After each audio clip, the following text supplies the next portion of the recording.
Today we are continuing with decimals and fractions.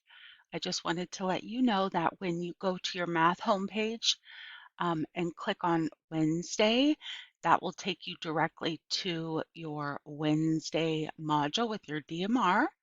Then decimals on number lines, make sure you complete this activity. Then video lesson 3, decimals on number lines. But I also wanted to let you know that if you go to the fourth grade math homepage and click modules at the very top, you'll see Unit 3 decimals and fractions help module. So I've added in some extra activities, including down here, the lesson guides that describe and teach how to complete decimals on number lines or equivalent decimals. So let's go ahead and get started with a quick decimal review on place value. Here I see 3 and 461 thousandths, or 3.461.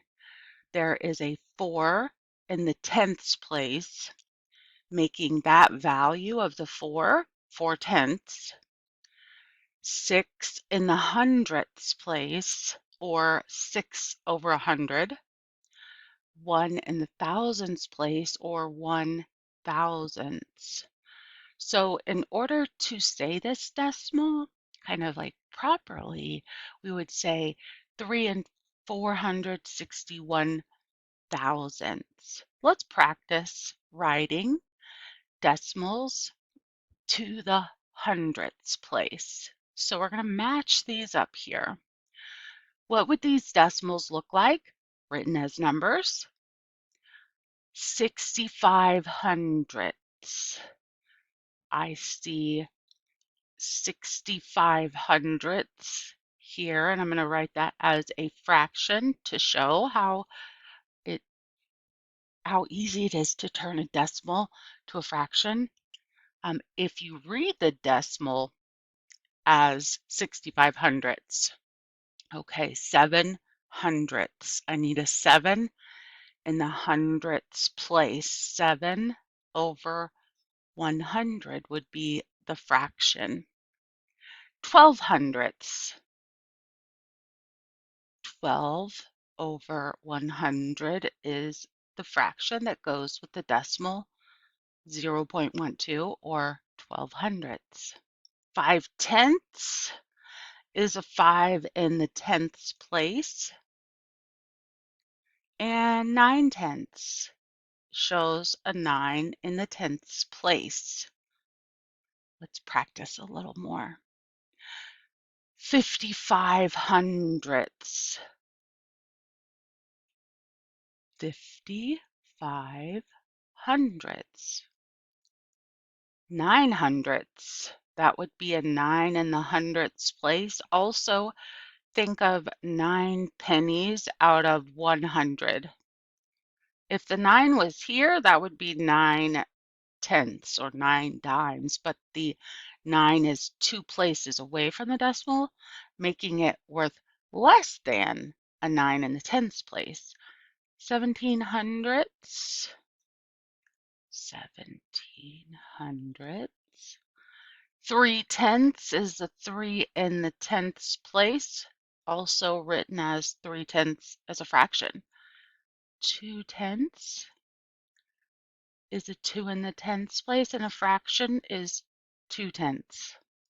Let's locate some points on a number line. How many tick marks are between 0 and 1? 1, 2, 3, 4, 5, 6, 7, 8, 9, 10. So this number line is already divided up into tenths. So 3 tenths here can be located on the number line. If I start at 0 and do 3 hops, so like 1 tenth, 2 tenths, 3 tenths. Okay, so I'm going to just label all of these here. I'm going to start with 3/10 and hop over 2 more. That's 5/10. And 7/10 would be 6/10, 7/10. 1/10 would be here. 1 whole would be here. 1 and 1/10 would be here. Okay, so more than one way to compare decimals. You can use a number line if it's helpful. This lesson 3, decimals on number lines, is having you to make a comparison and then use a number line if it's helpful. If you can see that 1/10 is less than 7/10 because 7/10 is closer to 1 whole, that's kind of what we're doing here. So 1 and 1/10 compared to 1 and 10/100ths. Well, for this one, what I like to do is use a little shape and compare like side by side, okay?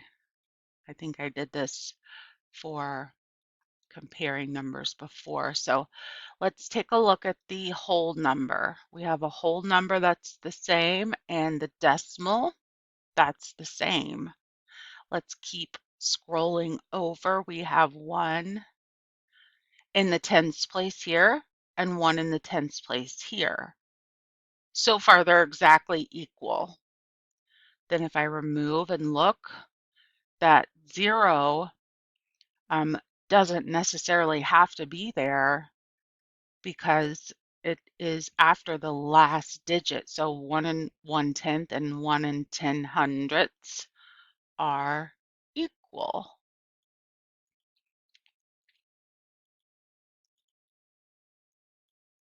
Okay, what about 9/10ths and 19/100ths? Okay, so before the decimal, I see 0 and 0, then the decimal. Then when I keep looking, I see 9 in the tenths place. So automatically I'm thinking that's worth 9 dimes. And then I see a 1 in the tens place here. And I already know before I even look to see what this last number is that this is a greater amount because 9/10 is like 9 dimes compared to 1 dime. So if I move the rest of the square away, we see 19. Many kiddos might think that 19 is more than 9 and flip this around. However, it's what's most important in deciding which one is greater than, less than, or equal to is the number that's closest to the decimal. And since there's a 9 here and a 1 here, this would be the greater decimal. So let's take a look at a couple more practice problems here. Okay, so far 0 and a decimal, 0 and a decimal. Now I have a 0 in the tens place compared to a 3 in the tens place. I already know that the larger decimal is going to be a 3 in the tens place because that's more than a 0 in the tens place. Let's take a look at 1 or 2 more and then I'll let you guys kind of wrap up on your own. This time there's a 5 in the ones place. 5 and, when you see that decimal, you can say the word and if you'd like. 5 and, there's 9/10ths, there's 0/10ths. Well, a 9 in the tens place is worth more than a 0 in the tens place. So my hungry alligator will eat the decimal that is greater. If I remove the rest of the box to see what's underneath, there's a 1 in the hundredths place and a 1 in the hundredths place. So this would be like $5.91. That's more than $5.01. Okay, hope this helps. Have a great